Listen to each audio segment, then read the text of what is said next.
Vi er kommet til midten af peakfasen her i Ironman-træningen, og derfor så er det også blevet tid til nogle af de sidste svømmetests med mine formgoggles her. Vi er nu nået så langt i programmet, at jeg efterhånden godt kan vurdere, om jeg har fået noget ud af at bruge de her briller. Som jeg tidligere har sagt i nogle af de andre videoer i vejen til Ironman, jamen så følger jeg jo det her program, som kommer med formbrillerne, hvor jeg svømmer cirka 3 gange om ugen. Det har set lidt anderledes ud på det sidste, fordi jeg har erstattet den tredje svømning med en åben vandsvømning, hvor jeg ikke har brugt formbrillerne. Som jeg har sagt tidligere, så er der en 20 gange 100 meter test, der er en 15 gange 100 meter test, og så er der en 10 gange 100 meter test. 20 gange 100 meter testen, den har jeg taget for anden gang for cirka en måneds tid siden, og jeg skal nu til at tage 15 gange 100 meters testen. Jeg når altså ikke at tage den sidste 10 gange 100 meters test, før det bliver Ironman, så derfor tænker jeg at lave videoen på nuværende tidspunkt, hvor jeg allerede kan begynde at sige, at jeg rent faktisk har set nogle fremskridt. Men hvor store er de fremskridt, det skal vi se nærmere på i den her video.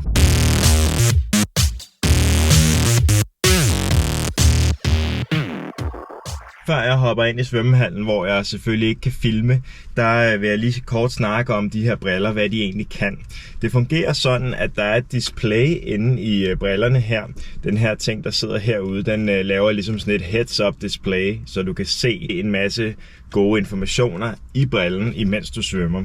Så i stedet for at have et ur på, hvor du kan se de baner, du svømmer, jamen så står det faktisk i displayet, eller i dine briller, når du svømmer derude. Så det vil sige, at jeg kan se, at jeg svømmer en given pace, og jeg svømmer en given distance hver gang. Så jeg behøver ikke at tænke på at tælle baner, eller hele tiden tænke på at kigge på mit ur i hver ende, hvis jeg skal se min pace. Det, der så også kommer med formbrillerne, som de fleste nok ikke tænker over, det er de her svømmeprogrammer, som du kan synkronisere til brillerne. Så det er faktisk den eneste måde, jeg bruger brillerne på, det er ved at sige, nu skal jeg svømme mit næste workout i min plan, og det er allerede synkroniseret til brillerne, når jeg tager dem på. Den guider mig simpelthen igennem, hvad jeg skal svømme, og det sparer jo en masse tid i forhold til at planlægge, hvad man skal svømme hele tiden, men det er jo også meget lettere bare at kigge i sit display, at okay, nu skal jeg svømme 100 meter moderat tempo, eller jeg skal svømme med finner, med pullboy og pads osv. Så hvis man kigger alene på det, så er der jo rigtig mange fordele ved at bruge briller som de her. Til gengæld så vil jeg sige, at fedtet i de her briller, det passer ikke særlig godt til mig. Jeg er ikke vant til den her type briller, som sidder på den måde, som de her gør, så derfor er jeg nødt til også at stramme dem rimelig godt ind, når jeg har dem på, for at de ikke skal lægge. Og det betyder så til gengæld, at jeg får sådan nogle øjne her. Og det var jo så lidt om, hvad brillen den kan, og hvad den gør for mig i min svømning. Så nu vil jeg bare komme ind og svømme min 15 gange 100 meters testsæt, og så kan vi vende resultatet, når jeg kommer hjem.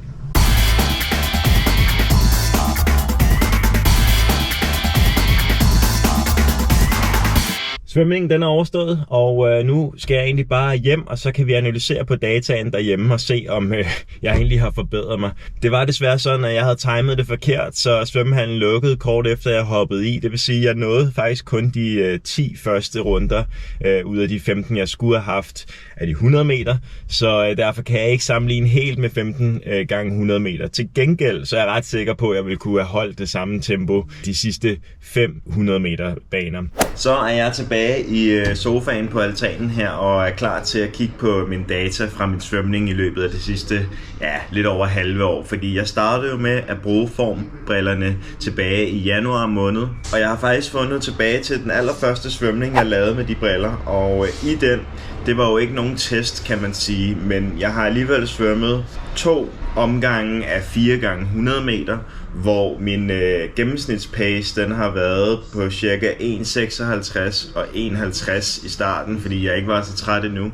Og så har jeg svømmet 8 gange 50 meter med cirka en pace på 1,48. Så det er altså nogenlunde det, mit niveau har ligget på i starten. Der skal så også lige tages højde for, at jeg jo ikke har svømmet fast inden. Jeg har ikke været helt inde i rytmen og rutinen, og derfor så har formen ikke rigtig siddet der. Og i løbet af januar måned, der svømmede jeg en stille og rolig plan for lige at komme i gang. Den hed en off-season plan, så vidt jeg husker, inde i formprogrammet, inden jeg startede den egentlige Ironman-plan. Da jeg så starter Ironman-planen og svømmer dedikeret 3 gange om ugen, så er den første første test, da vi er på træningscamp nede i Egypten, på Plaitas-konceptet dernede i Hurghada. Og hvis I har set videoen derfra, så svømmede jeg de 20 gange 100 meter, som jeg også har sagt i en tidligere film, med en gennemsnitspace på 1,32 per 100 meter. Og den test blev altså lavet for 4 måneder siden, den 16. marts, da vi var i Egypten.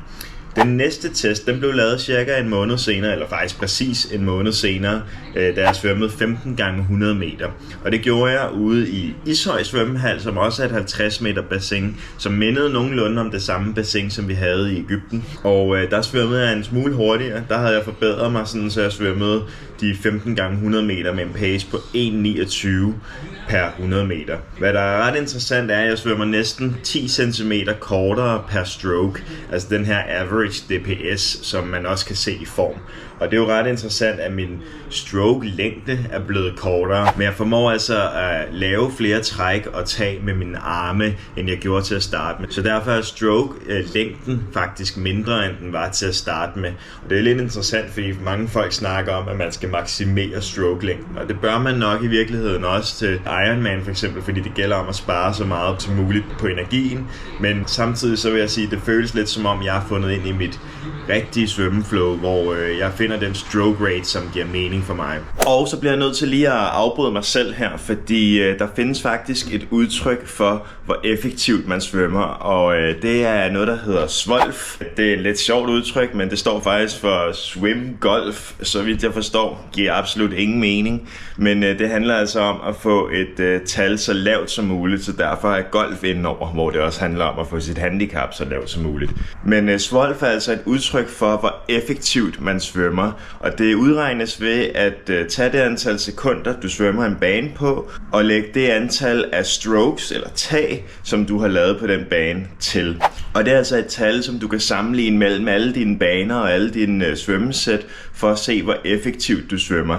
Det kan ikke rigtig sammenlignes mellem de forskellige atleter, men du kan bruge det for dig selv til at se, om du forbedrer dig i den rigtige retning. Det skulle gerne gå nedad, det tal. Så hvis vi kigger på min SWOLF fra en af de første svømninger, jeg havde fra januar måned, så hedder den gennemsnitligt 93, og den bedste, jeg lavede, var 81. Så lad os lidt senere i videoen lige kigge på, hvad min nye bedste SWOLF er, så vi kan sammenligne, om jeg egentlig er blevet mere effektiv i vandet. Nå, lad os komme tilbage til videoen. Godt og vel en måned efter den 15 gange 100 meter, så var det tid til en 10 gange 100 meter test, og det var også i Ishøj svømmehals 50 meter bassin. Og her, der satte jeg den hurtigste tid indtil videre, og det var en gennemsnitsfart på 1,26 per 100 meter over de her 10 gange 100 meter. Min distance per stroke er her en lille smule højere, end den var før, men faktisk stadig 5-6, ja måske endda 7 cm kortere, end den var ved den første test i Egypten 2 måneder før den her test blev lavet. Og det bringer os så frem til den første gentagelse af testsættene. Den første, det er jo den her 20 gange 100 meter, som jeg svømmede for en måned siden, den 16. juni. Og det testsæt, det blev også svømmet i Ishøj svømmehal, og der formåede jeg faktisk at holde en pace på 1,28 i gennemsnit per 100 meter, som jeg også har snakket om i en tidligere episode af Vejen til Ironman. Og det var her, jeg virkelig så, at min svømmeform, den blev improved, ikke? Fra de 1,32 i Egypten til de 1,28 her i Ishøj, 3 måneder efter. Men den næste test, det er jo så den, jeg har været ude at svømme i dag, som skulle have været 15 gange 100 meter i bassinet, men i stedet blev til 10 gange 100 meter. I mellemtiden så er Ishøj svømmehal desværre lukket for sommeren, så jeg har været nødt til at skifte til Hjortespringbadets svømmehal, som også er et 50 meter bassin. Desværre er den svømmehal, eller det bassin, faktisk bare meget anderledes. Det er ikke lige så dybt i den ene ende, som Ishøj er, og det betyder, at jeg har lidt svært ved at ligge og svømme i den. Men jeg formåede altså alligevel i dag at få lavet det her testsæt, og selvom det ikke blev til 15 gange 100 meter, så blev det altså til 10 gange 100 meter. Og det har jeg altså svømmet i en pace, der hedder 1,24 per 100 meter, så den hurtigste tid, jeg nogensinde har sat. Men samtidig så min stroke-længde endnu en gang dalet lidt, så den nu hedder 1,22 per stroke. Jeg ved ikke, om det er et højt tal, det skal jeg ikke kunne sige. Det kommer nok lidt an på, hvor høj man er, hvor lang ens arme er osv.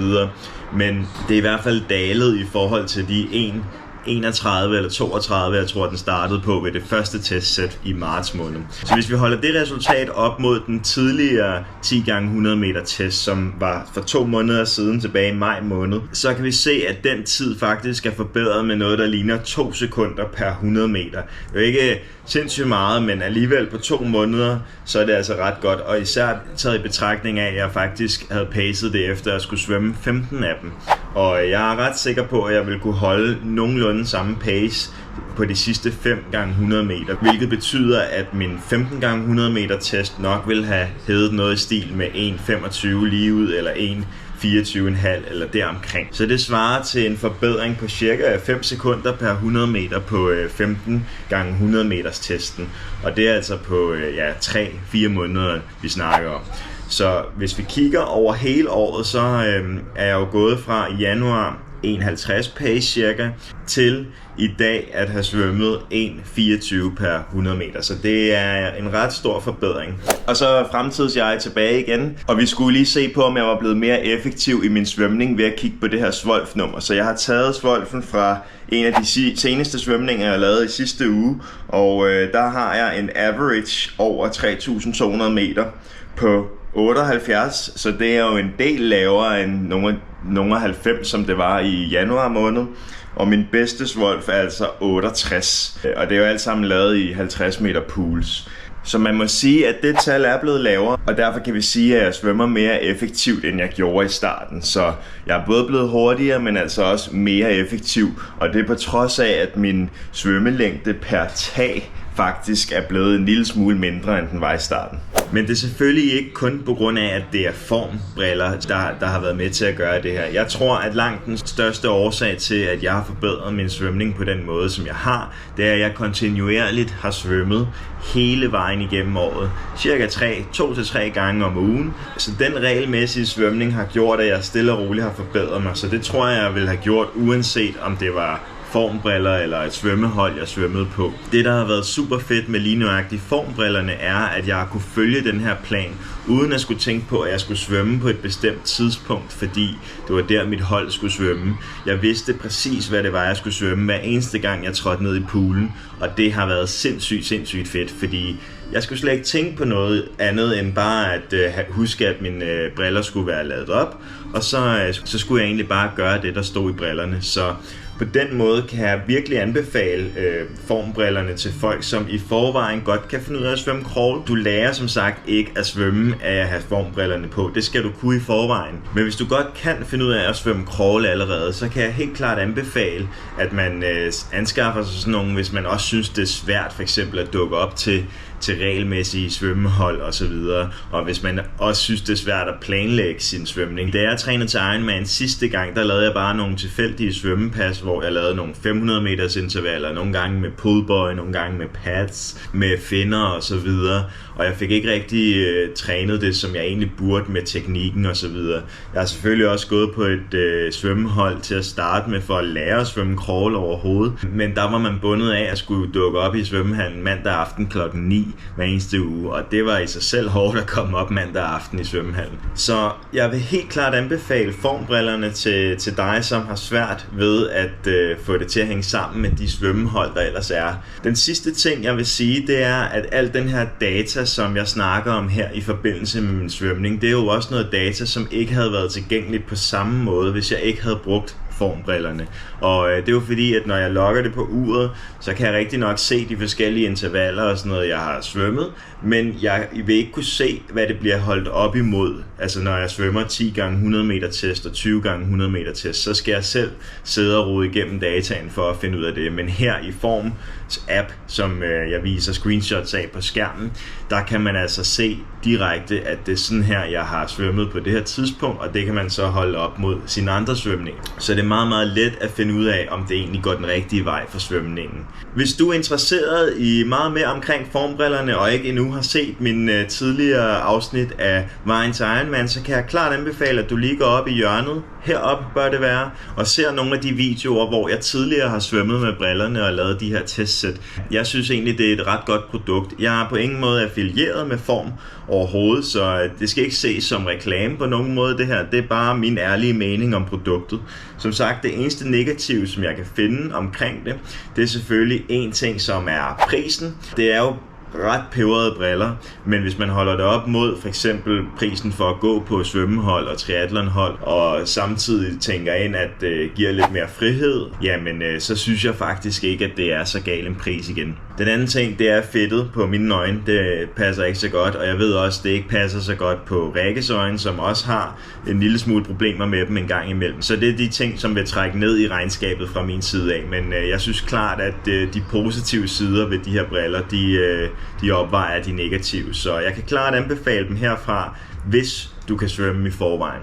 Kan du ikke svømme i forvejen, så kan jeg klart anbefale, at man enten går på YouTube og finder ud af, hvordan man egentlig kan svømme crawl, eller også så melder sig til et begynderhold i crawl, som jeg gjorde, samtidig med, at jeg brugte YouTube en del, fordi det er skidesvært at komme i gang med svømning, og det er det bare.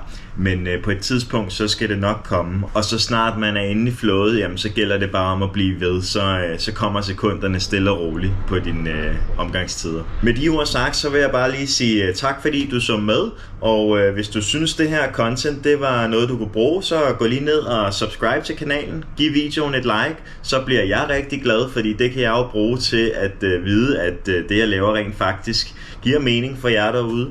Så tusind tak fordi I ser med, og vi ses bare i næste video.